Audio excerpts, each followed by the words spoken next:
আমাদের সঙ্গে ডক্টর কাজী মারুফুল ইসলাম তিনি বেশ কয়েকটি কথা বলেছেন এবং তার কথা প্রসঙ্গেই আরেকটি প্রশ্ন উঠে এসেছে।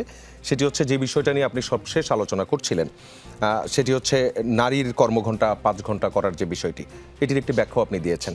তার একটি প্রশ্ন আছে, সেটি হচ্ছে যে কোন নারী চেয়েছিল। আপনি উদাহরণ দিয়েছেন ডাক্তারদের, সেই ডাক্তারদের কোনো ফোরাম থেকে কি এমন কোনো দাবির কথা বলা হয়েছিল কিনা, অথবা আদৌ নারীরা এটা চায় কিনা, অথবা চাইলেও তারা কিভাবে চায়। তারা আপনারা যেই সুরক্ষার কথা বলছেন, যেই জায়গাটাতে তাদের মর্যাদা দেওয়ার কথা বলছেন, সেই জায়গাটা তারা কি এইভাবে চায় কিনা, এমন একটি প্রশ্ন করেছেন। সেই উত্তরটা দিবেন। এবং আরও যেটি বলছেন সেটি হচ্ছে এই যে প্রতিশ্রুতিগুলো, এই প্রতিশ্রুতিগুলো বাস্তবায়নের যে সক্ষমতা এবং এইসব জায়গা থেকে দুর্নীতির যে অপশন তৈরি হওয়া এবং রাজনৈতিক নেতৃবৃন্দের দুর্নীতিতে জড়িয়ে পড়া এবং এগুলো বাস্তবায়নের পথে উপর থেকে চাপিয়ে দেওয়া। যেমন এই যে প্রজেক্টটি, যেই কথাটি বলা হচ্ছে নারীর কর্মঘণ্টা 5 ঘন্টা, এটি উপর থেকে চাপিয়ে দেওয়া এমন একটি অভিযোগ, এর প্রেক্ষিতে কি বলবেন?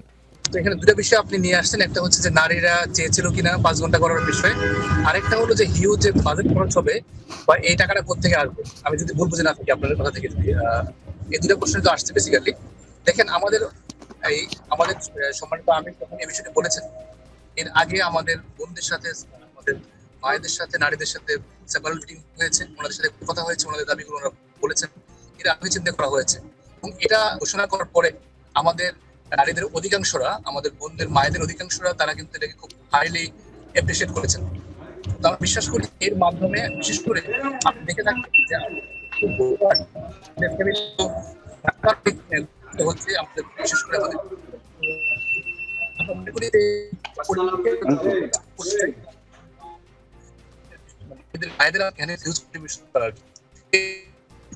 বাংলাদেশের মায়েরা, বাংলাদেশের নারীরা এটাকে খুব চমৎকারভাবে গ্রহণ করেছে, আমাদের কাছে সেটা আমার ফিডব্যাকও দিয়েছে। এরপর একটা গুরুত্বপূর্ণ প্রশ্ন আসছে যে এই যে বাজেট, আবার একটু এই জায়গাটা ক্লিয়ার হওয়া দরকার যে কোন মায়েরা বলেছে, কোন নারীরা বলেছে, কোনো ফোরাম আছে কিনা, অথবা এমন কোনো ডাটা আছে কিনা। আমরা কিন্তু পাচ্ছি না এমন কোনো নারী। জি, আমাদের কাছে হিউজ ডাটা আছে। আপনি জানেন যে আমরা যখন ইশতেহার করি, তখন আমরা জনতার ইশতেহার নামে আমরা একটা ওয়েবসাইট করেছিলাম, সেখানে হিউজ মতামত আসছে, প্রায় 40,000 মতামত এখানে আসছে, 40,000 লোক এখানে মতামত দিয়েছিলেন। আমরা এই ডাটাগুলি ইভালুয়েশন করেছি। এর বাইরেও আমরা নানাভাবে কিন্তু সার্ভে করেছি, এই সার্ভেগুলোর আলোকে আমরা নিয়ে আসছি। পাশাপাশি আপনি যে সেকেন্ড কোশ্চেনটা করছেন যে আছে মানে এই টাকা কোথেকে আসবে, দেখেন আমরা আমাদের আমাদের 1 নাম্বার না কিন্তু বলছি আমরা করাপশনের জন্য।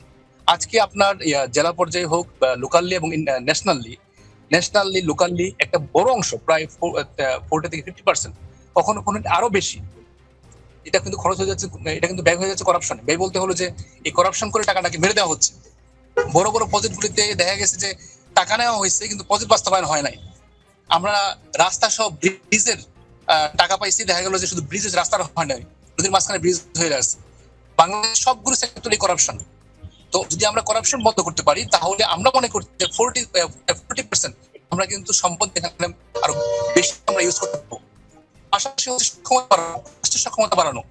আপনি জেনে থাকবেন যে অনেকগুলো মিনিস্ট্রি তারা বছর শেষে তারা বাজেট বাস্তবায়ন করতে পারে না সক্ষমতার কারণে, বাজেট ব্যাক করে ফাইন্যান্স মিনিস্ট্রিতে। তো আমরা আমাদের মিনিস্ট্রিগুলোর, ডিপার্টমেন্টগুলোর, আমাদের লোকাল পর্যায়েও আমরা সক্ষমতা বাড়াতে চাই। আরেকটা বিষয় আপনি বলছেন খুব গুরুত্বপূর্ণ, যে রাজনৈতিক দলগুলো বিশেষ করে দুর্নীতির সাথে, রাজনৈতিক ক্ষমতাসীন দল দুর্নীতির সাথে জড়িয়ে পড়ে।